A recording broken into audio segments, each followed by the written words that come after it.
ওয়ালাইকুম প্রিয় ভাই ও বোনেরা, আপনারা সবাই ভালো আছেন? আলহামদুলিল্লাহ, আমিও ভালো আছি।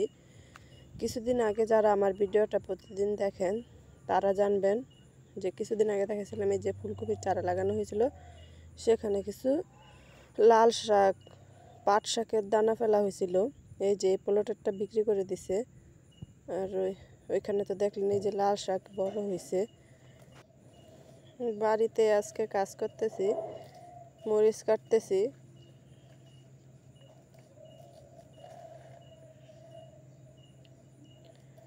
এখন কাজের সময় এসে পড়ছে। অন্যান্য জায়গায় তো ফসলাদি লাগানো হয়েছে, আমাদের এখানে একটু জায়গা নিচু, তাই পানিটা একটু দেরি করে যায়। তার জন্য পানি এখনও শুকায় নাই, ধান শুকায় যাবে। তার জন্য আগে প্রস্তুতি নিয়ে নিতেছি। মরিচ কেটে নিচ্ছি, দানা বের করে মরিচ লাগানো হয় আমাদের এখানে, কম বেশি সবাই লাগায়। তার জন্য মরিচ কেটে রেডি করে নিতেছে। আজকে সারাদিনই আমার অনেক মরিচ কাটতে হয়েছে, তারপরও কাটা হয়নি। মনে হয় আরও 2 দিন সময় লাগবে। কাটতে কাটতে রান্নার সময় হয়ে গেল। তরকারি কুটে নিচ্ছি, রান্না করে নেব।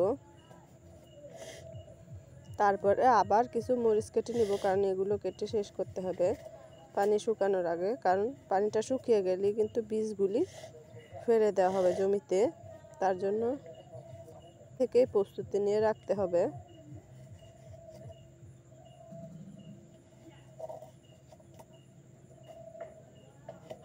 তরকারিটা কাটা শেষ হয়ে গেলে রান্নাটা বসাই দিতে হবে। তাড়াতাড়ি রান্না করে আবার কাজ করতে হবে। সারাদিনই কিন্তু অন্যান্য কাজ করা হয়, কিন্তু তেমন করে ভিডিও করা হয় না।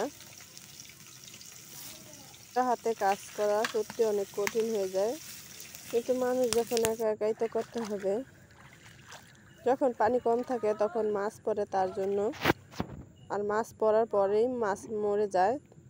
তার জন্য সন্ধ্যার পরে যে দেখতেছে যে মাছ পাইলে নিয়ে আসবে, তাহলে মাছগুলো জ্যান্ত পাওয়া যাবে।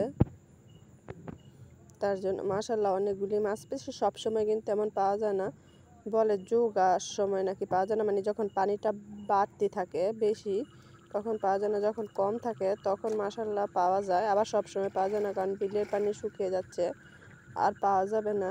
এই 2-1 দিনই পাওয়া যাবে। আবার এখন নলা মাছও পাওয়া যেতেছে অনেক বেশি, নদীতে নাকি নলা মাছের মার দিছে। মাশাল্লাহ কি সুন্দর শাপলা ফুলটা ফুটে আছে। শাপলা কিন্তু ফুটে সন্ধ্যার পর থেকেই শাপলা ফুটে যায়, সারা রাত থাকে।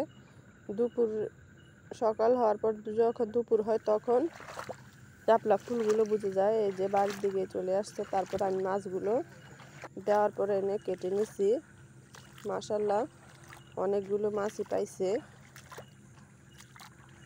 আজকে এ পর্যন্তই। ভিডিওটা ভালো লেগে থাকলে আমার চ্যানেলটাকে সাবস্ক্রাইব করে দেবেন। আল্লাহ হাফেজ। এই যে মাছগুলো পাইছে।